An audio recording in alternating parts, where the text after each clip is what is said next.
Perkenalkan, nama saya Septina Rosita, NPM 219100310079. Nah, di sini saya akan menjelaskan tentang definisi dari sintaksis dan manfaat dari sintaksis.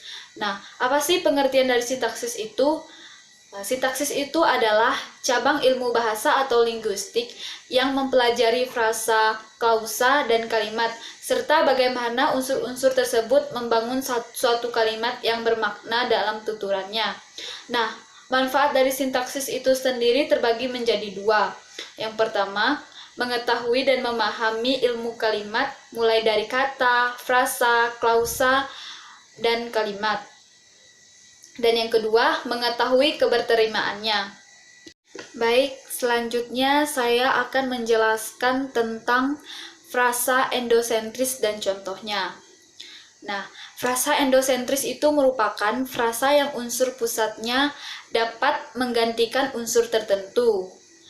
Nah, frasa endosentris itu memiliki 3 jenis. Nah, yang pertama, frasa endosentris koordinatif. Pengertian dari frasa endosentris koordinatif itu adalah frasa endosentris yang semua unsurnya merupakan unsur pusat. Nah, contohnya, pasangan suami istri itu terlihat kompak dengan seragam batik yang dikenakannya.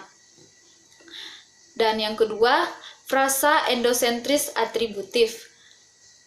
Pengertiannya yaitu frasa endosentris yang terdiri dari unsur pusat dan atribut. Nah, unsur atribut itu adalah unsur yang menerangkan unsur pusat agar frasanya itu lebih bermakna. Nah, contohnya, kami berjumpa dengannya kemarin sore. Unsur pusatnya itu terdapat pada kata kemarin dan atributnya itu terdapat pada kata sore. Dan yang ketiga, frasa endosentris apositif. Nah, pengertiannya yaitu jenis frasa endosentris yang memiliki penjelas unsur pusat atau disebut sebagai aposisi. Nah, contohnya seperti Reza Rahadian, aktor berbakat Indonesia yang meraih penghargaan dari Festival Film Internasional. Yang kedua, adik menonton di pinggir lapangan. Dan kita gabung antara klausa yang pertama dan klausa yang kedua menjadi kakak bertanding sepak bola, sementara adik menonton di pinggir lapangan. Nah, klausa yang pertama dan klausa yang kedua itu merupakan bentuk klausa utuh yang setidaknya memiliki subjek dan predikatnya masing-masing. Dan kalaupun tidak dihubungkan dengan konjungsi, sementara keduanya masih dapat berdiri menjadi kalimat yang sempurna. Baik, demikian penjelasan materi dari saya. Lebih dan kurangnya saya mohon maaf. Baik, selanjutnya saya akan menjelaskan tentang kalimat transitif, kalimat intransitif, kalimat aktif, kalimat pasif, kalimat tunggal, dan kalimat majemuk. Nah, yang pertama itu ada kalimat transitif.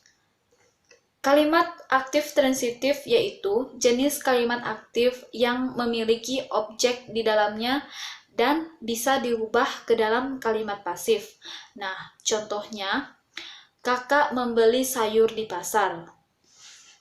Dan yang kedua, kalimat intransitif.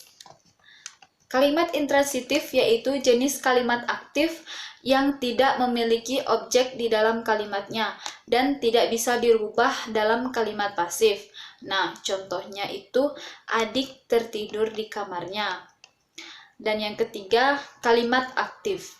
Kalimat aktif adalah kalimat yang subjeknya melakukan aktivitas atau melakukan suatu pekerjaan. Nah, contohnya Reno sedang menyiram tanaman. Yang keempat, kalimat pasif. Kalimat pasif adalah kalimat yang subjeknya dikenai sesuatu pekerjaan. Nah, contohnya, tanaman itu sedang disirami oleh Reno. Dan yang kelima, yaitu kalimat tunggal. Nah, kalimat tunggal itu sendiri adalah kalimat yang tersusun atas satu pola, yakni terdiri dari satu subjek, satu predikat, dan dapat pula dilengkapi dengan objek dan keterangan. Selain itu, kalimat tunggal dapat pula disebut dengan kalimat simple atau kalimat sederhana. Karena strukturnya itu seperti kalimat tunggal hanya berisikan satu informasi inti dan tidak mempunyai anak kalimat. Nah, contohnya, Kakak Rani seorang arsitek. Nah, dan yang terakhir yaitu kalimat majemuk. Nah, kalimat majemuk itu adalah kalimat yang disusun dari dua kata atau lebih klausa yang terhubung dengan kata penghubung atau kata sambung. Dan di antara dua atau lebih klausa tersebut, ada satu yang berperan sebagai induk kalimat dengan inti informasi, sementara yang lain menjadi anak kalimat dengan isi penunjang induk kalimat. Nah, contohnya, klausa yang pertama, kakak bertanding sepak bola. Dan contoh klausa yang kedua, adik menonton di pinggir lapangan. Dan kita gabung antara klausa yang pertama dan klausa yang kedua menjadi kakak bertanding sepak bola, sementara adik menonton di pinggir lapangan. Nah, klausa yang pertama dan klausa yang kedua itu merupakan bentuk klausa utuh yang setidaknya memiliki subjek dan predikatnya masing-masing. Dan kalaupun tidak dihubungkan dengan konjungsi, sementara keduanya masih dapat berdiri menjadi kalimat yang sempurna. Baik, demikian penjelasan materi dari saya. Lebih dan kurangnya saya mohon maaf dan saya mengucapkan terima kasih.